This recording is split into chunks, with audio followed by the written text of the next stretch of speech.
Hi, everyone. We're going to wait for about 4 minutes to get started here.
Hey, David. Hey, Orion. I was actually pulling up my other computer to make sure that the live stream was working, but based on your responses, it is, which is good. Hey, William.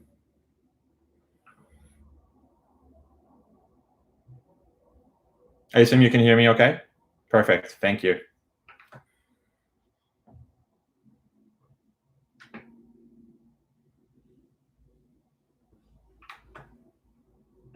Thank you.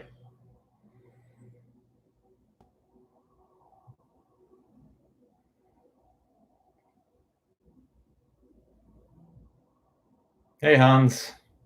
Hey, Tom. Yeah, and as you're coming into the room, if you could type where you're dialing in from, that'd be great. Hey, Albert. Hey, Kathleen. Good to see you.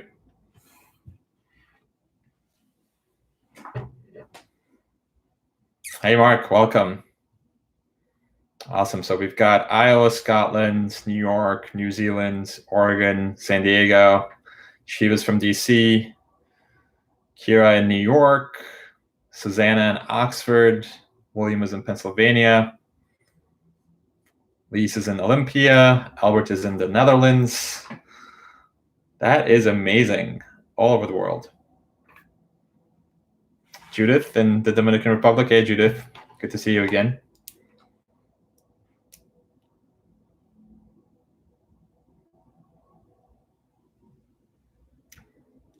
And Rob is in California.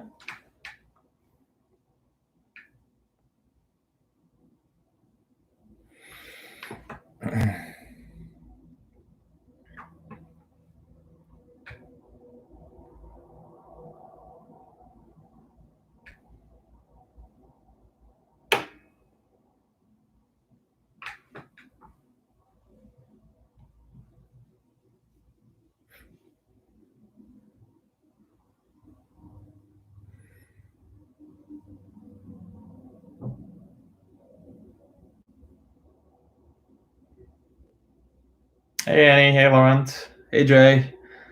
So you got Harrisburg, Paris. Hey, Jonathan.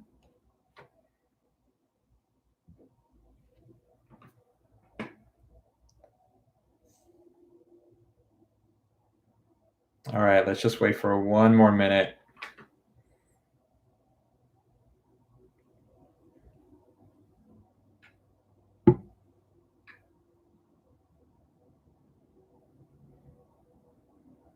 Hey, Rich. Awesome. Good to see you. Pat is from Denver. Hey, Pat. Hey, Tom, Cincinnati. Mike is in Long Island. Paul is in Kalamazoo. Woody is in Portland, Oregon, which is where I am as well. Rohit in Santa Clara.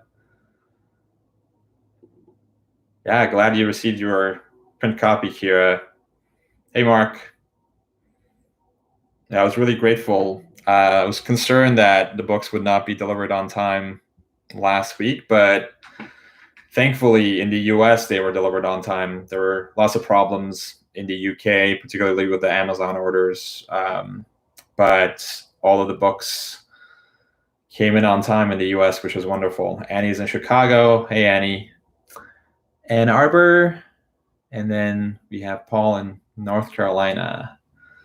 And Jake is in Olympia. Hey, Jake. Glad you're liking the book so far. Thank you. Okay, let's go ahead and get started. So I received a lot of questions through the registration form. And what I think I'll do is I'll just begin by answering those. And then if you have any questions, you can just type them into the chat, and I'll just go back and forth between the questions I got beforehand and then the questions in the chat. Glad to hear you got the copies in Auckland, Hans. That's great. Thank you. First of all, thank you so much for pre-ordering a copy of the book. That really means a lot to me. I really appreciate your support. The pre-order numbers were amazing, and that really helped bring quite a bit of visibility to the book. So thank you so much.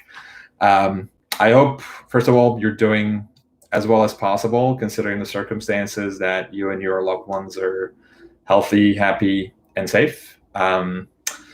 And with that, hey, Josh from Ohio. With that, let me turn to the questions that I got. So the first question was, and I'm going to answer these in the order that I received them. The first one was, obviously your plan for promoting the book over the last month and a half has changed, but how did it change? And do you still feel that you were effective in your promotion efforts? Yes, so the plan certainly changed. So I had a book tour, a carefully planned book tour in place, which for obvious reasons got canceled since physical events are just not happening. I spent about 2 days being, not very happy about that, in large part because I really do enjoy interacting with readers and connecting with them, specifically person to person. But, I sort of went back to my rocket science training and thought like a rocket scientist and thought about what I could do to pivot to other ways of getting the word out about the book. So that meant additional virtual events, basically, which I was able to organize. And it also made me question, sort of walking the talk of what I talk about in the book with respect to first principles thinking, for example. I think I had initially planned the book tour and scheduled it, not necessarily for, I was doing it because that's what I thought other authors did. So setting aside the bit about connecting with readers in person, which I really enjoy, that was definitely part of it. But a large part of it was also I was just reasoning by analogy, looking at other authors that I admire and looking at what they did and saying, okay, well, people go on book tours, so that's what I should be doing as well. And then when the pandemic happened and the book tour got canceled, it made me question whether or not doing these physical book tours are the best way of getting the word out about the book. And so I was able to create, so one example earlier this week, we did an event with the Next Big Idea Club and Chris Guillebeau, who is another Portland-based author, which wouldn't have happened if the pandemic hadn't hit. So it made me question some of the assumptions that I was taking granted in my own life. So how does this apply to you? Well, I think to the extent that you are healthy and safe, and this is a great time to be questioning the assumptions in your life. I mean, we've been forced out of the status quo, whether we like it or not, and we're being forced to question some of our assumptions. So, for example, work meetings that had to last for 2 hours and that had to happen in person are now being taken care of by one email or a 15-minute Zoom meeting. So those assumptions are being questioned, but I would urge you to question some of the other assumptions in your life as well and see if there is a way of doing things better and doing things differently. Okay.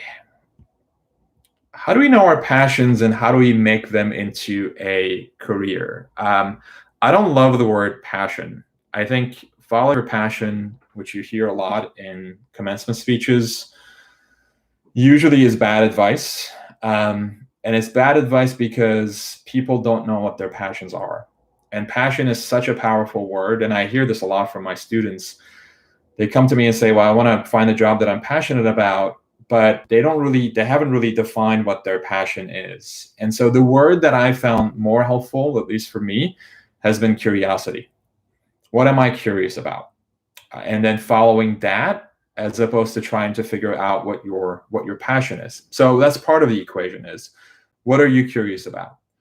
The other part is, well, what's going to be useful or valuable to other people? So this is the part of the question about like, okay, once you figured out your curiosity, how do you turn it into a career? If you've got a number of things that you're curious about, and if you take those, and if this is a Venn diagram, that they're in one circle and then the other circle is what the world needs, the intersection is a career for you, basically.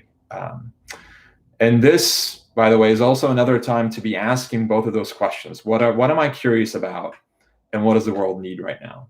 And think through how you can use your skills, your resources, to solve the problems that the world needs right now to be solved, as opposed to problems that you expect it to solve. So if you've been using your skills in one particular way, and that particular way isn't as useful anymore, how do you pivot? And how do you use those skills for other purposes that are going to be useful based on what the world needs right now? Let me jump to a question in the chat from Hans, because it's a really good one. The walking the talk concept is incredibly hard. To what extent do you think the book will be your integrity meter for the rest of your life? That's a great question, Hans. It's actually already an integrity meter. And when the pandemic hit and I was, again, feeling a little lost and unsure what to do with the uncertainty, I went back to my book and read the first two chapters, reread the first two chapters. The first one is Flying in the Face of Uncertainty, and then the second one is First Principles Thinking.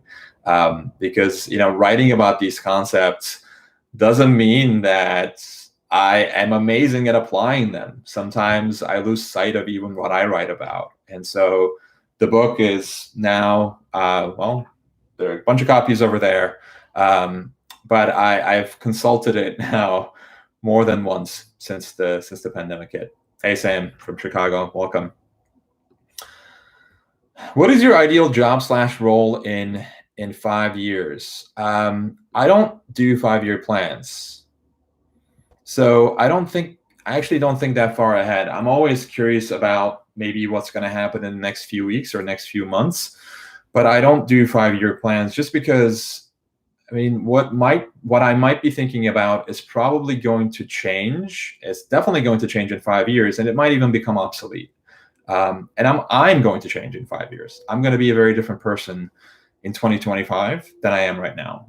And so I'm usually following curiosities for the next few months. So right now, for example, sitting here today, the book just came out last week. And I have a folder filled with book ideas, and I'm going through them right now and just sort of thinking about what might be, going back to the questions I mentioned before, what piques my curiosity and what does the world need most right now? But that's going to be something that I'll do for the next few months, is think about the book idea, keep writing articles for the Weekly Contrarian, and then think through ways that I can structure a compelling book proposal. But I'm not thinking about what's going to happen 5 years from now. Okay. What are the best and most effective ways to pivot your coaching or consulting practice to another industry when you have deep experience in one? So what I would urge you to do is to think through commonalities. And so goes back to one of the questions I mentioned before, right? How can you use your skills in a way that you haven't used them before based on what the world needs right now? I think the same thing applies when you're pivoting to a different industry. What other industries are hungry for your insights? Actually, the blog post I wrote this week that went out on Thursday, I think it's called like, This is the Mark of a True Genius, is relevant to that. Most breakthroughs are adoptions of ideas from other industries. The example I gave in the blog post was Reed Hastings being inspired by the subscription model at his gym, where you can, work out as much or as little as you want for $40 or $50 a month, and applying it to Netflix to create this breakthrough revolutionary service. And I think the same approach is useful in pivoting as well. So look to other industries and see which ones might be hungry for your insights, which ones might benefit from the deep expertise that you developed in a different industry. What is your experience of the inner circle? What has surprised you most about it? And so for those who are not members, the inner circle is my membership community, which I started, I would say, I think it was late last summer. And my intention was this: I wanted to create a community of engaged readers. It's actually twofold. I mean, ever since I started my blog and my platform, I wanted collaborators and not fans. And so the inner circle was partially a way for me to collaborate with my most engaged readers, to share initial drafts of ideas with them and get their input. And the second part was to create a community of learners. Because one of the things I've realized is that passive consumption of knowledge is not the most effective way to learn. Because if knowledge were the answer, to borrow something from Derek Sivers, we'd all be billionaires with six-pack abs, right? It's the implementation of knowledge, it's the execution of knowledge.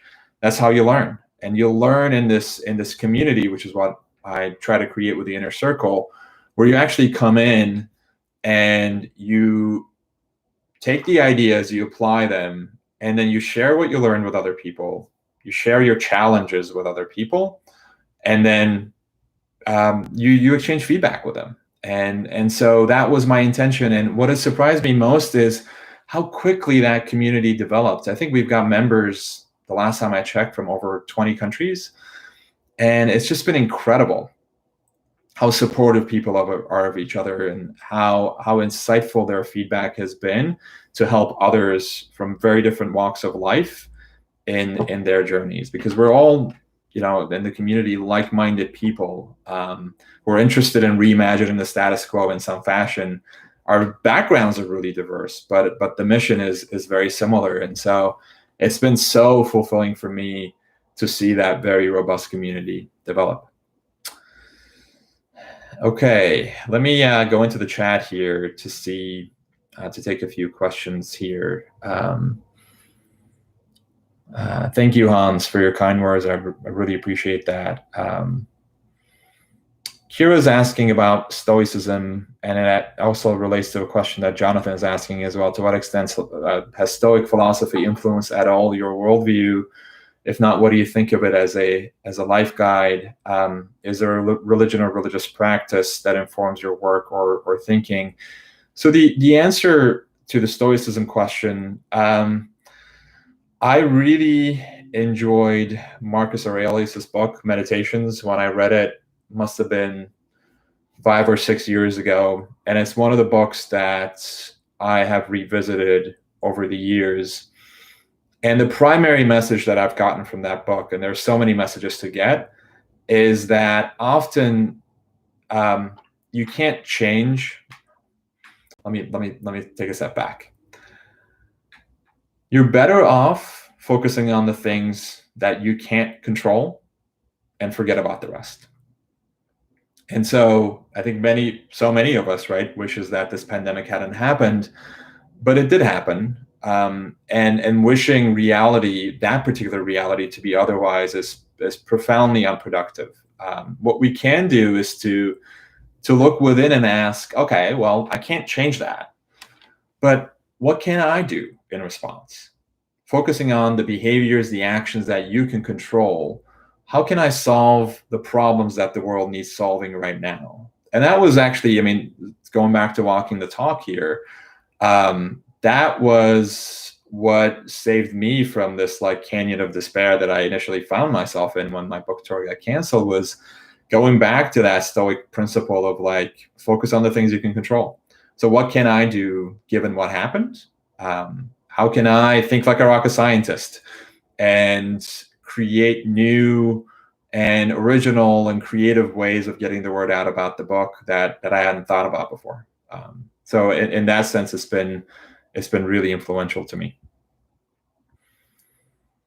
Okay, how do you decide what projects you're working on? I sometimes run into problems where I become interested in too many things and I have all of a sudden 10 to 12 things that I'm working on. And this person says they find themselves doing many things at 20% as opposed to doing a few things at 80%. This comes at the cost of actually completing projects. So how do you prioritize what projects to work on? So there are a number of questions that I've asked myself over the years, and these questions might also be useful to you. So I'll just mention them here. Number one is, what are you interested in? Going back to curiosity, what are you curious about? And sometimes that question is really hard for people to answer because they don't really know what they're curious about. So another way of reframing that question is, when do you find yourself in states of flow? So states of flow meaning you lose sense of time, you lose sense of space, you lose sense of self. When does that happen? And often we don't notice when those moments happen. We don't notice because we're not self-aware enough to stop and actually say, oh my God, that was incredible. Let me find ways of repeating that. So for me, one of the best ways to keep track of this is I have a journal that sits right here next to my desk at all times. And I keep track of when those moments happen, decisions I make, questions I ask myself on a daily basis. And over time, this helps you become more self-aware, basically, about the things that you're interested in, because that question is really hard to answer in the abstract. And so for me, the times that I find myself in states of flow is usually when I'm writing. When I'm writing, this doesn't always happen, but it happens, I would say, 80% of the time. I get so deeply immersed in what I'm doing, everything becomes irrelevant. It'll be like 2 p.m. and I still haven't eaten because my focus is just solely on this article or book chapter I'm drafting. And so I think if you've got too many things on your plate, there is no way you're in a flow state for all of those things, focusing on the ones that actually pique your curiosity and put you into that state of flow. Another way of getting at the same end is, and I don't think this is as useful, but it does work for some people. And since this is so subjective, I'll mention it. You can rank order your interests out of 10. So assign a value of 10. Say you've got 12 projects on your plate. Anything 7 and below should be a no. If you're like most people and you're assigning number values based on your interest, 1 being the least interested, 10 the most, you'll probably put a 7 on a lot of them, and 7 should be a no. You should focus on the ones that you would rank 8, 9, or 10. Another factor you can consider here is the Pareto principle, also known as the 80-20 principle, which basically says 80% of the effects come from 20% of the causes. So if you take a look at the projects on your plate, what 20% of the projects are delivering 80% of the value? And value, by the way, is a deeply subjective term. So value could mean these projects are putting you into a state of flow. These projects are bringing you joy. They're making you happy. Value might mean financial value, but that definition is up to you. But applying the 80-20 principle in that way can also be useful. And then one final thing here that I'll mention, which I also talk about in Think Like a Rocket Scientist, is the idea of backcasting. So if you have lots of projects on your plate and you're not finishing them all, that usually means you fell in love with the idea of doing something, but not the process required to get to that idea. So backcasting is really useful. It requires you to work backward from a finished product. So say, for example, that you want to write a book. This is one of your projects. You then talk to people who've written books, or you do your research online about what it takes to actually write a book and look at the process. And then the question becomes, do you think you'll enjoy the process? Because often we fall in love with the idea. So we want to have written a book. We don't actually want to write a book. We want to have climbed a mountain, but we don't actually want to climb a mountain. And so backcasting is useful in that respect because it pivots your focus from the outcome to the actual process of doing something. And if you don't think you'll enjoy the process, and you create a small experiment maybe and try, then that project is not for you. Okay, let me go into the chat for a moment here. Annie, thank you so much for your kind words. I really appreciate that. Hey, Brian from Cambridge. Annie's asking, what would be your advice for those of us who are unclear about our purpose? I struggle with knowing what I truly want in a way that I want to put all of my energy and efforts into it. That's a great question, Annie. I think so. Following your curiosity is really important. I mentioned this before, and also being aware of your curiosity is really important, because most often when these insights of curiosity come to us, we're so distracted by everything else that we miss them. And so creating moments of solitude in your life, moments of self-awareness, whether it's through meditation or journaling, is really, really important. And then I think that the second part of your question also gets at an important part of this, Annie. So you said, I struggle with knowing what I truly want in a way that I want to put all of my energy and efforts into it. There's an assumption in that that's not necessarily accurate, in the sense that you don't have to put all of your energy and efforts into something. What I do in my life is I create these small experiments to see if I'm going to enjoy something. So when I first started podcasting, for example, I didn't know how long it would last. I just said, I'm going to try this for, I think I told myself 10 episodes and see if I like it. And I didn't drop everything else I was doing, right? So this was just a curiosity about failure and about interviewing people about their failures that came to me, and it kept presenting itself over a period of few months. So I decided to pursue it, but I didn't put all of my energy and efforts into it, because I think that, putting all of your investments into one bucket can be really risky. And I've tried to diversify myself when it comes to my own identity as well, and what I do. And so that's been part of it, is just doing these small experiments and seeing, like, okay, if you're interested in blogging or writing a book, start with an article, write something, see if you actually enjoy the process, commit to doing it for a period of time, give yourself a month or two. And if you enjoy it, you can keep doing it. And if you don't enjoy it, it was a hypothesis that's proven wrong. You can pivot to something else. Okay, Jonathan's asking, which contemporary authors and which of their specific writings have had the most influence on your worldview or work? That's a great question. There are so many of them. Susan Cain's book, Quiet, was really influential to me. I read it at a time when I thought I was lacking some socialization chip that other people had. The book is about introversion and the power of introverts in a world that can't stop talking. And it was actually the book that started me on this path of one day maybe writing. And I read the book maybe 7-8 years ago, but that was when the initial seed was planted in my mind about writing. I don't necessarily want to do academic writing for the rest of my life, or only do academic writing, that I might be interested in writing mainstream books as well. So that was really influential to me. Adam Grant's Originals is another one that was really useful. Cal Newport's Deep Work is another one. It relates to one of the other. I've got a number of questions about productivity, so I'll circle back to that book in a few minutes here. But that is also, it was pivotal to my ability to finish writing Think Like a Rocket Scientist as quickly as I did. So I would highly recommend that. Christopher Ryan, his work has also been really influential to my worldview. So he's got 2 books that I love. The first one is one of my favorites of all time. It's called Sex at Dawn. It's a terrible title, but a great book. And then his most recent one is called Civilized to Death, The Price of Progress.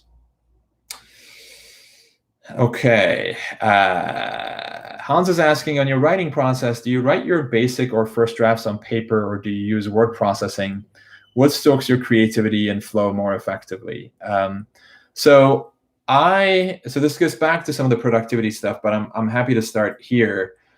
So I do all of my writing in the morning. That's when my cognitive capacities are at their highest, and so I don't do, by and large, any emailing in the morning until probably after lunch. I don't check my Trello, which is the software I use to keep track of to-dos and communicate with my team, until afternoon. I violated some of those principles leading up to the launch because I had to respond to emails fairly quickly in the morning.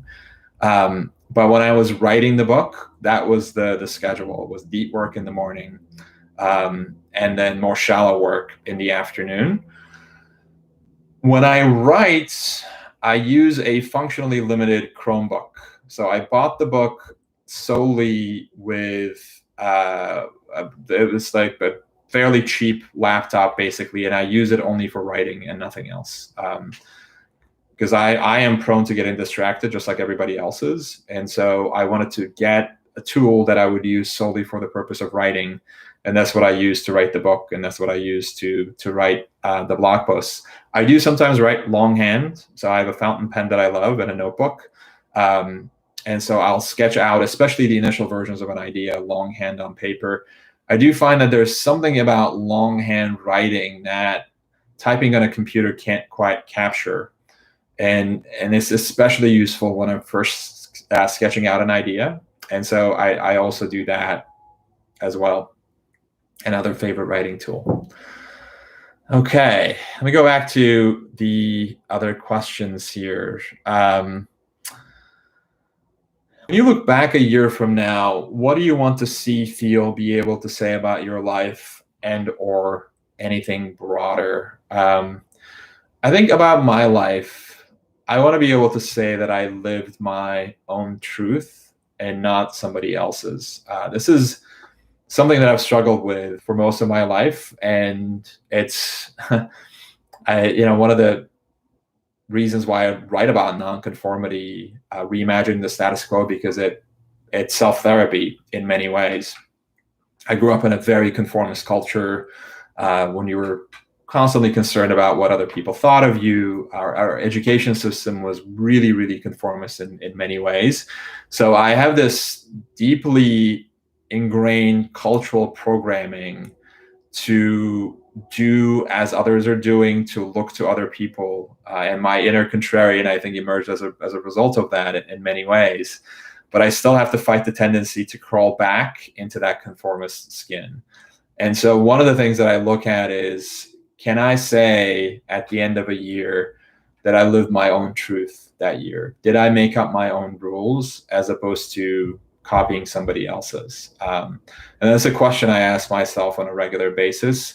And it's a useful way of me catching instances where I'm not applying first principles thinking, to quote the title of one of the chapters in the book, where I'm just copying what others are doing.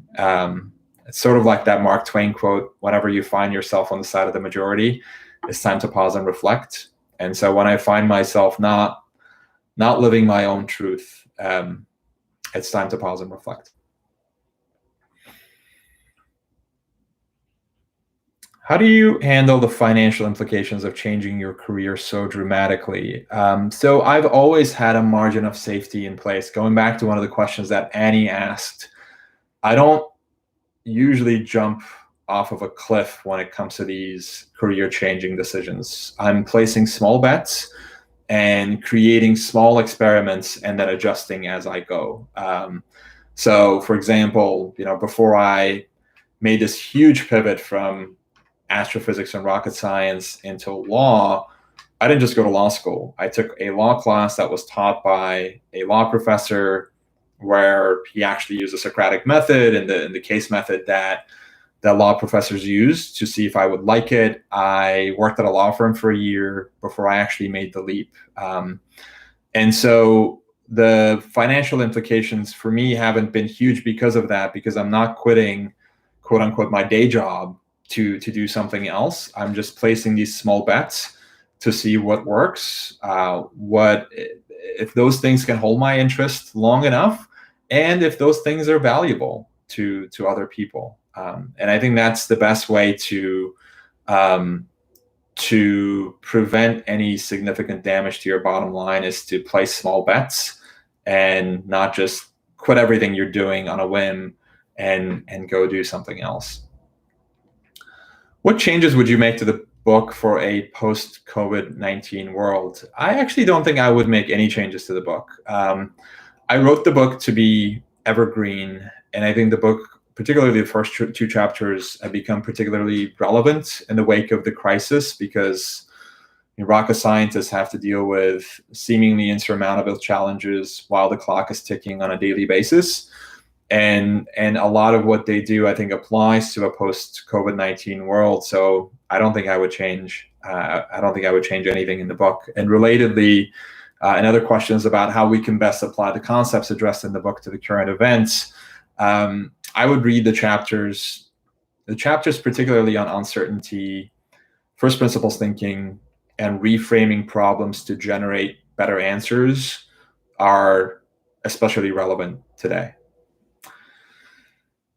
Will you discuss the disturbing trend that has nearly all media outlets assuming the National Enquirer business model? There is certainly a race to the bottom when it comes to media outlets. Drama produces clicks, clickbait headlines produce clicks, negative news produce clicks. And so that's unfortunately what most of the media pivots to. This is why I don't read the news. I will take, since the pandemic started, I'll take a 2-minute look at the headlines just in the morning, and then I set it aside. I didn't do this when it first began. I was constantly checking the New York Times website, and it was not good for my emotional and mental health. It almost felt like I was looking for that article that was going to assuage finally my anxiety and bring some sense of order into this disorder we found ourselves in. That article doesn't exist. Most people, nobody knows anything. We just have too little data. And I think looking at the news as a source for information, honestly, for me, imposes more costs than benefits. And so the other question I ask myself is this helpful to me? So is this bringing me joy? Am I doing anything differently because I'm spending 2 hours looking at the New York Times website every morning? And the answer is no. And so I have pivoted a few years ago to reading books and articles that have stood the test of time. And so books for me are far more relevant, especially evergreen books that are not tied to current crises or the current trends, but books that have been written to be around for years, if not decades. That to me is the best source of information and not breaking news.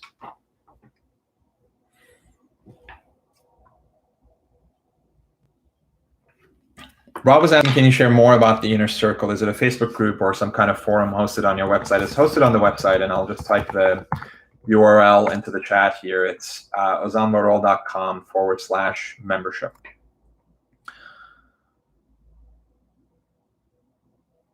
Let's see. Are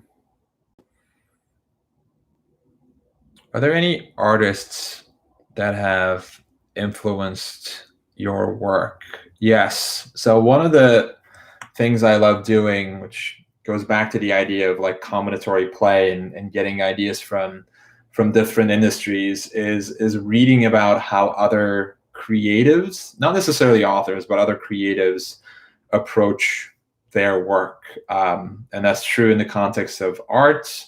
It's true for music. There's a great book that I love written by Roz and Ben Zander. Ben Zander is a musician. I think he conducts I'm pretty sure it's the Boston Symphony Orchestra. But they have a great book called The Art of Possibility that I loved.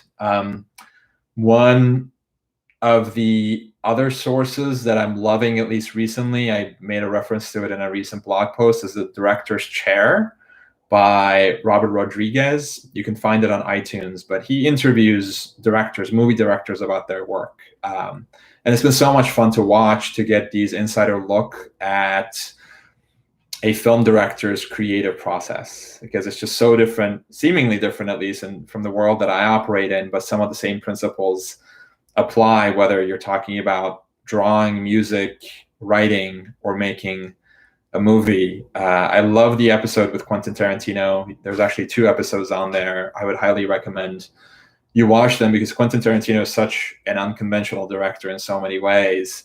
And so getting some insights into his creative process was really inspiring to me. Okay.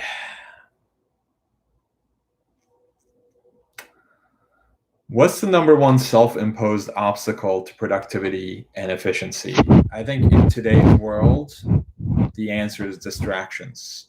And as I mentioned, I'm just as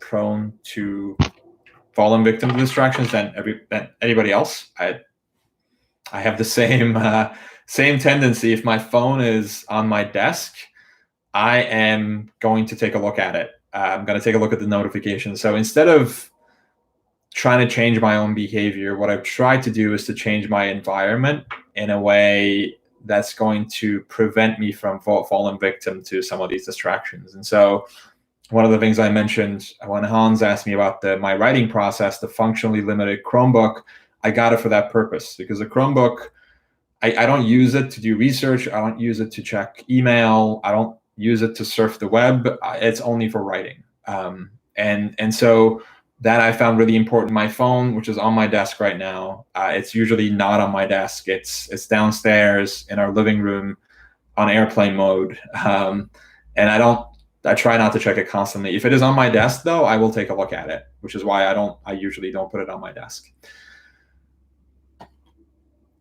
There are so many articles written about how creativity is going to blossom during the pandemic. So famously, Isaac Newton, there were a number of articles that use him as this case study. Isaac Newton created some of his most groundbreaking work during the Great Plague, when he went into isolation. And people take that and say, well, look, people are going to be writing the next great American novel, and they're going to be starting podcasts. And I'm not as optimistic, because Newton didn't have a smartphone, and Newton didn't have a computer with Wi-Fi. When he actually went into isolation, he was also in an information isolation as well. And so, for the most part, at least, and so he could focus on his work. We may be in a physical quarantine right now, most of us, but we're not in a digital quarantine. And if anything, and I don't have any data to back this up, but my guess is that people's use of social media in distracting ways, and people's use of the internet, overchecking news websites, for example, has probably increased, not decreased, since the pandemic started. And so I think if you do want to create space for creativity in your life right now, doing a digital fast of some sort, and it doesn't mean you completely stop using social media, but it just means, like I was saying before, modifying your environment so you're actually putting yourself in a digital quarantine from time to time is going to be really, really useful. This relates to one of the other questions that I got beforehand. This person said, I get some of my best ideas while exercising. Do you have insights into why that happens? That happens, and I talk about this in the book too. I think it's in the Mind at Play chapter, which is chapter 3 or 4. It happens because when you're exercising, when you're stepping away from a problem, and if you're not checking your email or news when you're exercising, you're actually immersed in exercise, you're letting your subconscious process information and process problems and make connections. Most of us don't leave room in our lives for that to happen. So a lot of authors, great scientists, they literally walk into their ideas. I mean, they go on these long walks free of distractions, and they will stumble upon an insight. Einstein's best ideas came to him when he was playing the violin. I spend 20 minutes a day in the sauna with just nothing but a notebook and a pen in my hand, just to jot down thoughts that come up. I think that is really important, walking away from the problem and creating room for boredom in our lives, which I would define as large unstructured periods of time free of distractions. You can call it airplane mode. And it doesn't have to take much, right? Just 20 minutes a day where you just sit and think. Most people don't do that. And I think the ones that do are the ones that create more creative and original ideas. Okay.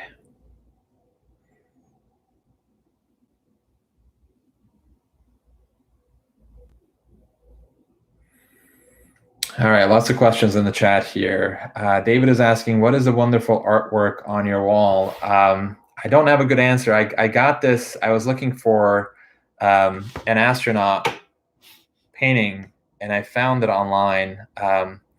Let me see if I can find the website, David, and I will email it to you. Carla is asking, what is your creative process for creating content? I talked about that earlier, Carla. Maybe you missed it.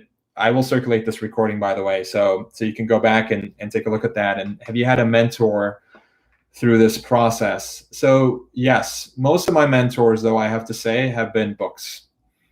So one of the things I do, which I didn't mention before, my creative process is I usually begin a writing day by reading in the morning. And I don't mean reading emails or social media posts, but reading great writing by authors that are far better at their craft than I am. I sort of see that as like stretching before exercise, reading really well-written pieces, either they're articles or books. It's really useful to me to get myself in the right headspace to be able to become creative myself. And often when I do feel stuck, I'll actually just go to our bookshelf here. I wrote my first book most of it from Powell's Bookstore in Portland, Oregon, where I could just go to one of the shelves, pick up a book, and just flip to a random page and start reading.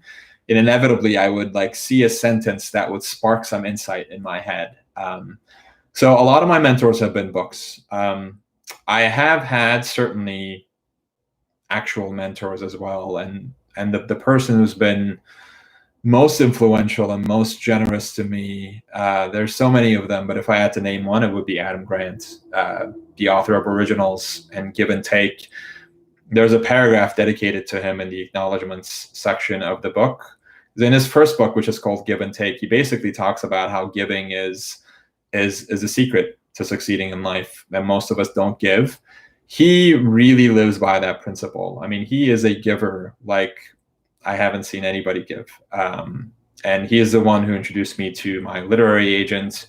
And he's just done so much to help promote my work. And I'm so profoundly grateful to him. And so if you flip to the acknowledgement section of the book, you'll see him and then some of the other mentors mentioned there as well. Okay, let's see. Awesome, Samuel. There's Powell's Books in Chicago as well.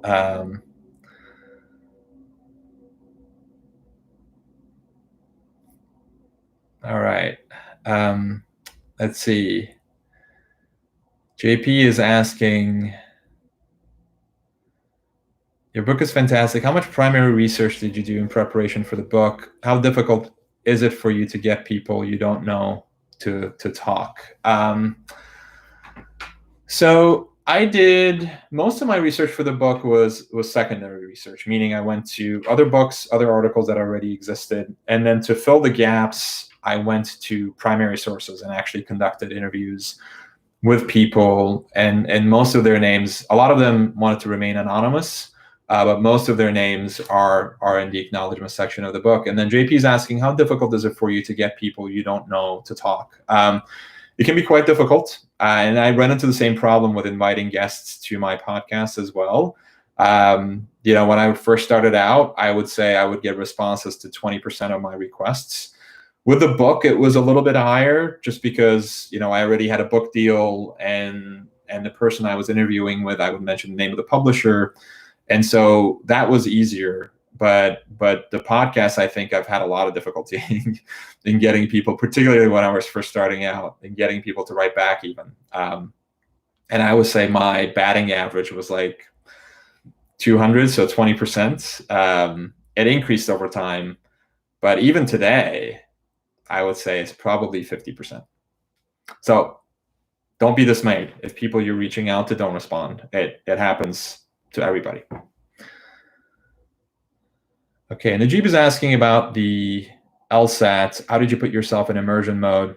Read Deep Work by Cal Newport. But basically, you have to put yourself in an environment where you're not distracted and focus deeply on what you're doing, which is studying.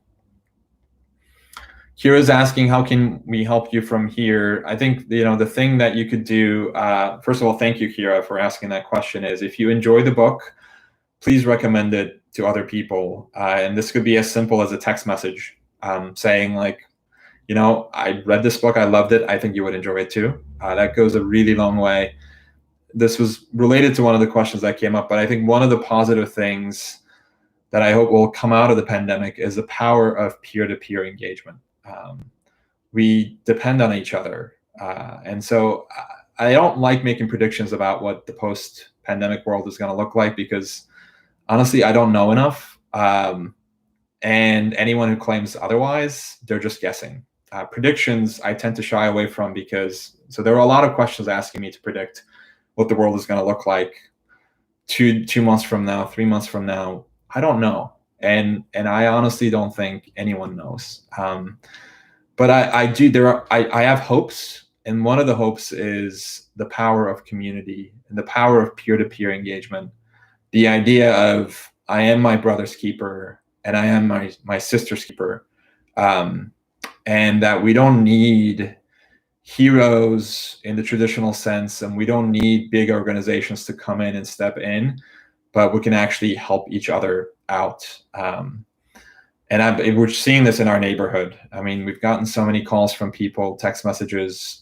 My wife, I mentioned this in the newsletter, but a few weeks ago, she left note cards in everybody's mailbox in our neighborhood, just asking if they need anything. And so many people responded with their own notes and text messages. So I think the power of community is, I hope, something that will come out of this crisis. And so related to that, the power of peer-to-peer engagement. So if you enjoyed the book, please recommend it to others, and also leave a review on Amazon or Goodreads. That goes a really long way in spreading the word. So thank you so much for that question. We go back to the list here. Any advice for developing intellectual range? Is it just reading a lot or just taking action on curiosity? I wouldn't say reading a lot. I would say reading wisely and reading widely. Because if you're consuming the same types of business books or the same types of self-help books or the same types of fill-in-the-blank books, you're not being exposed to ideas from different disciplines. And after a while, you'll see the same examples pop up over and over again. So you're not really expanding your range, to quote the title of David Epstein's excellent recent book on the value of generalists in a world that seems to value specialization. And so I would read widely, meaning pay close attention to what you're curious about, and also pick up a book on a subject that you know nothing about. Watch a documentary about a historical period that you know nothing about. Pick up a magazine. The next time, when airports are open but people aren't flying, the next time you're in an airport, this is something I do. I'll just look at the shelves at magazines and see if there's like magazine on some esoteric subject that I know nothing about and flip through it. And so being intentional about the information you consume and the books you read is really important. And so I think this is a quote from somebody else, I forget who, but if you read the same types of books that everybody else is reading, you're going to have the same thoughts.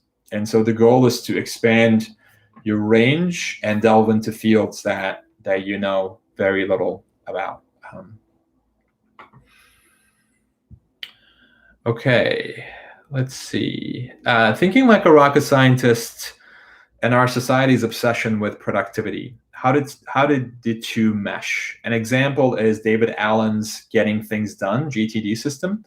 What are your thoughts on systems like this? We all have so much information coming at us and a myriad huge list of things to do, but is this being productive? That's a great question. I think most of the time, what we're doing is not productive. We are focusing on the seemingly urgent instead of the important. And there's an important difference between the two. I wrote about this in a blog post. If you Google my name, and I don't remember the title of the post, but it was about how you should stop fighting the alligators and actually focus on crossing the swamp. So if you type some, and I'll look this up after the video conversation is over, but if you type like alligator, swamp, and my name into Google, it should come up. But the basic idea is we spend all of our days fighting alligators, but we're not actually crossing the swamp. In other words, we're operating on autopilot, sending emails, attending endless meetings, but we're not stepping back and asking, are these things actually useful? So it actually begins by stepping back and asking, why am I doing what I'm doing? What is it that I'm trying to accomplish? What is on the other side of the swamp that I want to get to? And then from there asking, looking at and this is a really useful exercise to be doing right now, going back to something I mentioned before about questioning assumptions, and look at your day and ask which of my habits, processes, and routines are actually moving the needle. Am I moving closer to the other end of the swamp?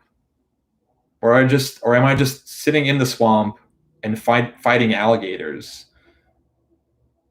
Because that's what I know how to do. I'm really good at fighting alligators, but I'm not making any progress whatsoever towards my goal. So I think systems like GTD are useful for shallow work, but not for deep work. And some shallow work is important. I mean, I have to do it too, deal with administrative tasks, but I don't do it, for example, in the morning when I know my cognitive capacities are at their highest. I do it later in the day when they are at their lowest. But I think if you're mindlessly implementing whatever productivity system it might be, if you're just an autopilot checking things off your to-do list, you may not be being productive. I mean, you might be getting the illusion of being productive because you're actually putting some check marks in place and checking items off of your to-do list, but a big question mark on whether actually you're moving closer to your goals. Are you working on a next book? And if so, what can you tell us about it? I have lots of ideas. So one of the things I do, as I mentioned, is to spend time airplane mode, just thinking. And so I have a folder filled with ideas for my next book. And I'm going to spend the next few weeks and months thinking through them and seeing where my curiosity leads me, and also what the world needs most right now. And at the intersection of those two things is going to be my next book. Are there any key things to know about how to share an insight with others so they are more likely to see what you're seeing in a new idea? Now, if you want people to see what you're seeing, you first have to see what they're seeing. Now, let me repeat that. If you want people to see what you're seeing, you first have to see what they're seeing. So you have to put yourself in their shoes, which is really hard to do. I think this is a skill that many of us don't have, which is to see somebody else's truth. Because if someone rejects an insight that you have, an idea that you share with them, it's not because they're stupid. It's not because you're right and they're wrong. It's because they're seeing something that you're missing. They believe something that you don't believe. They're telling themselves a different story. And whatever insight you have isn't going to resonate with them unless you're able to see their truth. Now, there are some ideas in Think Like a Rocket Scientist about how to do that. If you take a look at the Test As You Fly, Fly As You Test chapter, there's a discussion on a number of things, but the example that I gave that popped to mind, which is something that IDEO did, which is a global design firm. They were asked to come in and basically reimagine the patient experience at a hospital system in In Minnesota, I think the hospital executives were probably expecting like a stylish PowerPoint presentation, but instead what they got was a 6-minute video clip showing nothing but the ceiling of a hospital room. And the designer who was presenting to the hospital executives, he said, "This is what your patients look at all day, and it's a really shitty experience. They're sitting in this soulless, windowless room and looking at a ceiling." Um, and it seems so obvious in hindsight, right? Of course, that's what we've all been in a hospital room. That is what you see. But until one of the designers actually, he checked in to the hospital as a patient and recorded the entire experience on video camera. And the 6-minute clip that they showed of the hospital ceiling came from that video clip. So he literally put himself into the shoes of a patient. And it took this 6-minute video clip to make the hospital executives spring to action. They immediately decorated the ceilings. They put whiteboards for people to leave messages for the patients. And these are so simple ideas, but they can have such dramatic effect. They also put rear view mirrors on hospital stretchers, because you're getting wheeled around all day by nurses and doctors, and you can't really interact with them as a patient if you can't see their face. Such a simple and inexpensive fix, but those seemingly small things can make the biggest difference in the world. And the same idea applies to getting others to pay attention to your insights, is to first take a look at the world from their perspective. Imagine you have all the resources to start a university. What kind of university will you create? What kind of learners will you invite? I would create a university with no grades, no certificates, no diplomas. One of the things that I've noticed, and I've now been a professor for 10 years, is that grades motivate students to get grades. They don't motivate them to learn.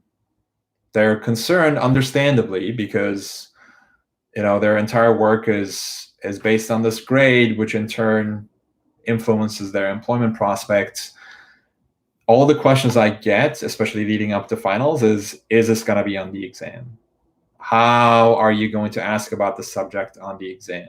Everything is about the exam. It's not about learning. So grades don't motivate people to learn. Extrinsic rewards usually don't motivate people to learn. And if you want to check out a fantastic book on that, it's Drive by Daniel Pink. So I would create a university with no grades, and I would invite learners with the same kind of curiosity and self-drive that we had naturally as children. But if you look at children, they're so naturally curious about the world. They're so self-driven. You don't have to force them to learn. They're intrinsically curious. They're looking around and questioning things that the adults take for granted. And I think, the type of learners that I would want to admit to this university would be those who managed, despite all odds to the contrary, to hang on to that childlike curiosity, even as adults. Okay. Perfect. Let's see. Susanna's asking if I read much fiction. I actually do. I like to read fiction at night, because I find that if I read nonfiction at night, that just sends my brain on overdrive. And so when I'm trying to slow things down and shut things down, I like to read fiction. And if you want a fiction recommendation, the one book that I've loved, and it was, I think, the only 800-page book where I got to the end and I was sad it ended. Usually when I've read 800-page books before, but by the time I get to the end, like, I'm happy it's done. This book, it's 11/22/63 by Stephen King. It's the first Stephen King book I've ever read. I don't like horror movies. I don't read horror books. The book is not, and I assumed wrongly, it turned out that Stephen King only wrote horror books. Not true. This book is about time travel. It is so beautifully written, such an amazing story. So if you're looking for a good fiction book to read, that's what I would recommend. Then Rohit is asking, could you please tell us more about your inner circle? What do the members do in the inner circle? And so you can find that out on, I'll type that in, ozanwarol.com/membership. But basically, we do monthly coaching calls. So it's calls like this one, very similar, where people will log into a Zoom channel and I'm on there, and I answer questions and give feedback to people on what they're working on. There is a community forum, a private forum where people share feedback with each other. They share their progress, they share their challenges. I'll go in and comment on posts, and so will the other members of the community, many of which are here right now. And the community is always growing and improving. And one of the things that I'm going to start doing is, so related to this idea of actually implementing what you'll learn, creating a prompt or a challenge with each blog post I write for Inner Circle members to actually try to implement those concepts in their lives. I'm always trying to think of ways to, well, how do people take my articles and actually carry them out in their lives? And I think that's going to be a great way of doing it. Let's see.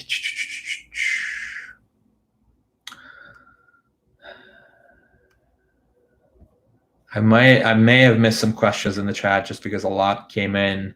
And so if I did, I'm happy to hang out for longer than an hour, by the way. Just retype your question and I will get to it.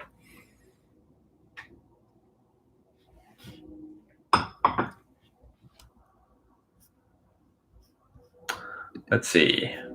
All right, I'm going to take a look at the list of questions that came in already as well to make sure I haven't missed anything. There was a question about what productive contrarian thought are you noticing in the pandemic by leaders and citizens? I think, and this is related to what I hope will come out of the crisis, one is a focus on prevention as opposed to cure. And I think that applies not just to pandemics, but also things like climate change as well. Relatedly, a focus on long-term as opposed to short-term. I think so much of what we do in business and politics is driven by short-term interests. Like business executives are driven by these quarterly earnings because those are what drive share value. Politicians are obsessed with these short-term electoral cycles. If we can reorient our calibration toward the long term, it's amazing what humankind can establish. And this is why, or accomplish, this is why I opened the book with the story of JFK stepping up to the podium in September 1962 at Rice University and pledging to land a man on the moon in less than a decade. It's such an inspiring story because a child who was just 6 years old when the Wright brothers took their first power flights, which lasted 12 seconds, moved 120 feet, would have been 72 when flight became powerful enough to put a man on the moon and return him safely to the Earth. I mean, that happened in 66 years. That's an astonishing accomplishment. But it's because it's one of the areas where we actually focused on the long term and made the long-term benefit of society sort of drive what we were doing as opposed to focusing on these short-term interests. And so I hope that's one of the contrarian views of thinking that will come out of the crisis. And then the third one I mentioned, which is depending on each other, the importance of community as opposed to depending solely on the government or big organizations to come in and help us out.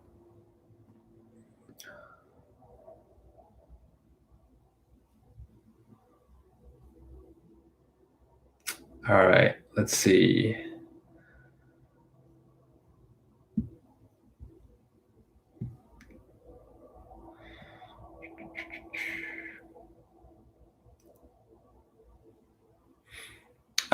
Another reader asked, in the face of today's situation, irrational panic, healthy critical thinking is often ridiculed and made akin to conspiracy theory. What could be an appropriate response that might restore the drive to find the switch? And this is a reference to the uncertainty chapter in the book. I mean, so I would say start with yourself. We often expect changes to happen in the world around us, but the change begins with you, with all of us. Ask, what can I do to contribute to what's going on around me? And think small scale, right? If you can help one neighbor in need, if you can inspire one person to think differently, if you can do one thing, write one blog post that's going to give someone a different perspective, I think that's the best place to start.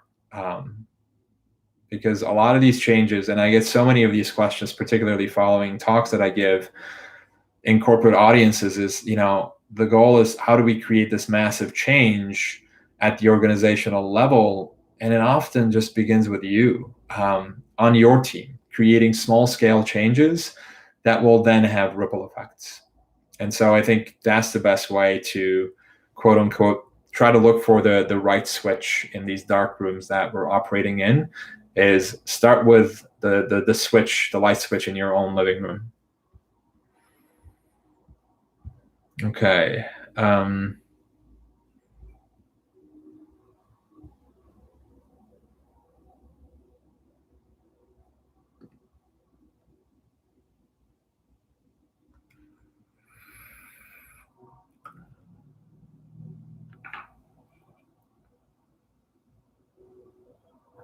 Okay, I'm going to take two more questions here, or maybe three more from the chat. DB is asking about resources to capture childlike curiosity. I think childlike curiosity is inherently not driven by external resources. It's inherently driven by this intrinsic desire to learn about something that you're curious about. And so I think I would urge anyone who wants to recapture that childlike curiosity to stop looking at external sources for it and look within. It goes back to something I mentioned at the beginning of the video, but ask yourself, what am I curious about? And this, by the way, requires you to be self-aware and requires you to disconnect to some level, to some extent, from what's happening in the world, and just go within and ask yourself. And you can actually, I ask this question to myself sometimes during meditation. I'll close my eyes and ask, what does my inner child want? What do they want? What are they curious about? What do they really want to learn? And I honestly find far more wisdom there. And this isn't just me, by the way. Our inner children are really wise. If you can find a way to reestablish your connection with them, which will require solitude and quiet, you're gonna be able to eventually capture that childlike curiosity. All right, Carla is asking, what is the one thing you did before the pandemic that you couldn't imagine doing in quarantine before, but has adapted well to these conditions? So let me go back. I'm not sure I quite understand that question.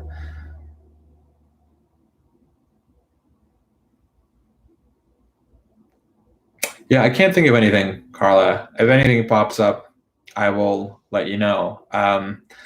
What is or was your favorite children's book? Judith is asking. I grew up in Turkey, and so a lot of the children's books I read were by Turkish authors. It wasn't until I started learning English in middle school and then high school, and so I have favorite books from that era. One of them is Catcher in the Rye, which I loved in high school, and actually recently picked it up, and I don't like it. The main character, Holden Caulfield, just comes across as this like brat who just is constantly criticizing other people. So I'm having a hard time getting through it, and I think I'm going to stop reading it. But I loved the book in high school, and that's a testament, I think, to how much we change. Some of the ideas that we find interesting or resonant, in one period of our lives are no longer going to be resonant. Which is why I like to reread favorite books, because I always find new things in them. Even though it's the same text I'm reading, the text hasn't changed. I have changed, and because I have changed, I gather new insights that I may have missed the first time around.